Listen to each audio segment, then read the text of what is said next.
Siddiqui, news 9, Dhaka.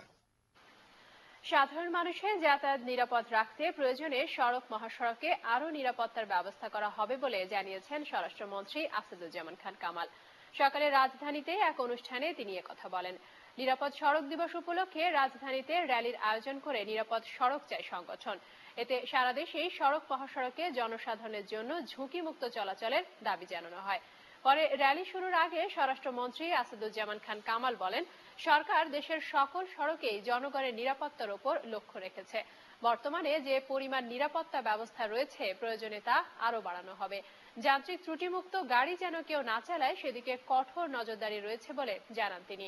এ সময় সবাইকে traffic আইন মেনে গাড়ি চালানোর আহ্বান জানান স্বরাষ্ট্রমন্ত্রী। আমাদের জেলা পুলিশ কাজ করছে, আমরা প্রয়োজন বোধে আরো নিরাপত্তার ব্যবস্থা করছি সড়কে, যাতে করে সড়ক নিরাপদ থাকতে পারে। সড়কে যারা যান, সড়ক দিয়ে যাদের সব জায়গায় যাতায়াত করেন, তারা যেন নিরাপদে থাকেন। ঠিক কবে বিএনপি চেয়ারপারসন খালেদা জিয়া দেশে ফিরবেন তা নির্দিষ্ট তারিখ জানাতে পারছেন না বিএনপি নেতারা। তবে বিএনপি নেতারা বিভিন্ন সময় বলছেন,